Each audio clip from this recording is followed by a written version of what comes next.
Hello students, this is Subodh sir and I welcome you on my YouTube channel. Dear friends, इस class के video में मैं आपके लिए class 12 Bihar board rainbow part 2 book अर्थ chapter से एक इम्पॉर्टेंट एक्सप्लेनेशन लेकर आया हूँ और ये एक्सप्लेनेशन आपको प्रोज सेक्शन में 4 मार्क्स का पूछा जाता है। तो ये एक्सप्लेनेशन अर्थ चैप्टर से है जिसके कि लेखक जो हैं वो एच.ई. बेट साहब हैं, जो एक जर्नलिस्ट भी हैं, जो एक नॉवेलिस्ट भी हैं और इसके अलावा वो एक well known short story writer भी हैं। तो चलिए देखिए एक्सप्लेनेशन का लाइन क्या कहता है जिसे आपको एक्सप्लेन करके दिखाना है। कह रहा है कि when the van had gone they stood When the van had gone, they stood alone on the pavement, looking at the ground. यानी कि ये एक्सप्लेनेशन आपको चैप्टर के लास्ट सेक्शन से पूछा गया है, जब बेंजी ने अपने माता पिता को अपने वैन पर बैठाकर एक नियर बाय टाउन में एक अननोन प्लेस पर जाके छोड़ दिया था।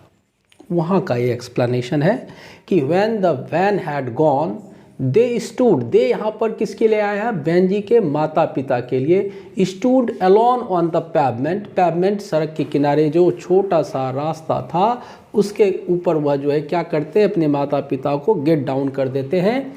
लुकिंग एट द ग्राउंड, और वो उनके माता पिता अब कुछ नहीं बल्कि वो ज़मीन को देखते हैं।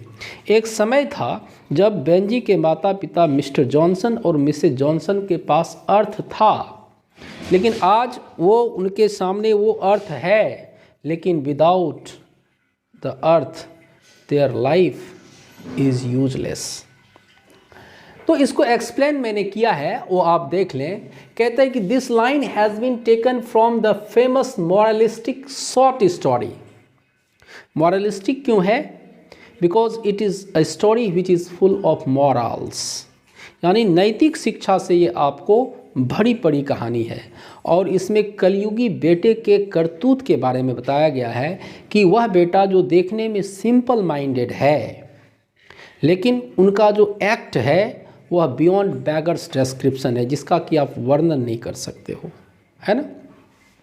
तो short story writer written by the non short story writer, मतलब नॉन मतलब वह जाना पहचाना जो लघु कथा लेखक, जर्नलिस्ट, पत्रकार और नॉवेलिस्ट, उपन्यासकार of the 20th century H E. Bates के द्वारा ये आपका एक्सप्लेनेशन लिखा गया है।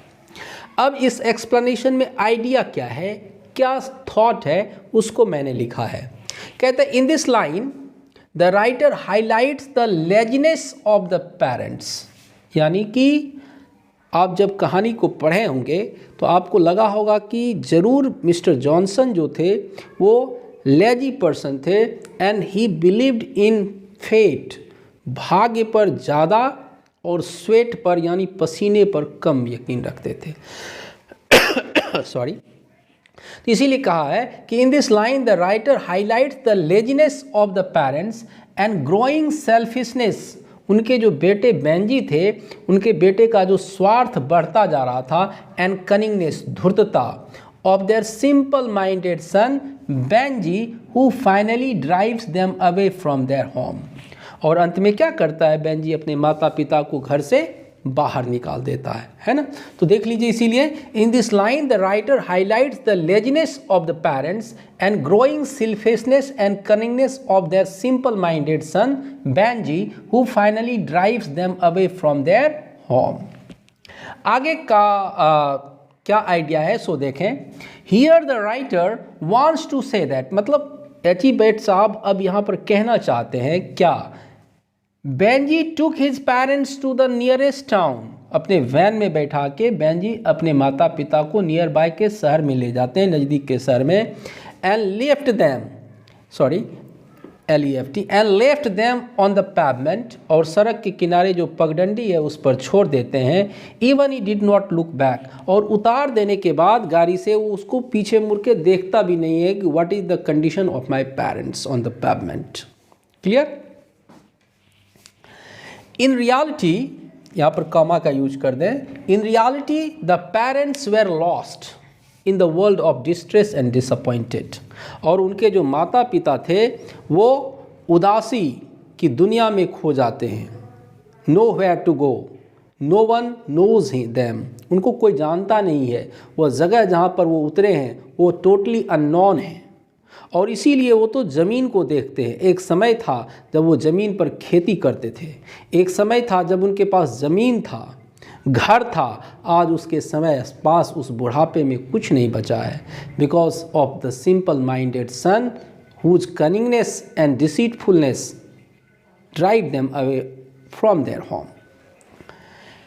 लास्ट पैराग्राफ में मैंने लिखा है कि in nutshell it can be said that, यानी संक्षिप्त में यह कहा जा सकता है that the writer presents Benjy as a simple minded man who is full of conceit and deceit, जो पूरा का पूरा भरा है धूर्त से, छलावे से, जिसका जीवन वह क्या है, भरा पड़ा है।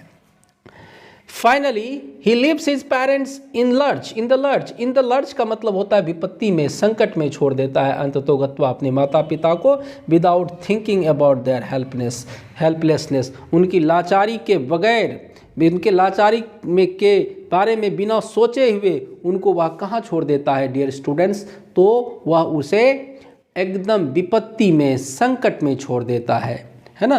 तो ये एक्सप्लेनेशन आप अपने नोटबुक में बिल्कुल कॉपी कर लें, और ये एक्सप्लेनेशन मैंने आपको इतने सुंदर तरीके से बताया। उम्मीद है कि ये एक्सप्लेनेशन आपको बहुत अच्छा लगेगा, और आप वीडियो को लाइक, शेयर और ज़रूर कमेंट करेंगे। और अगर चैनल को सब्सक्राइब नहीं किया है तो आप चैनल को सब्सक्राइब कर लेंगे। फिर एक नए एक्सप्लेनेशन के साथ एक नए वीडियो में आपके साथ मिलता हूँ। Till then good bye.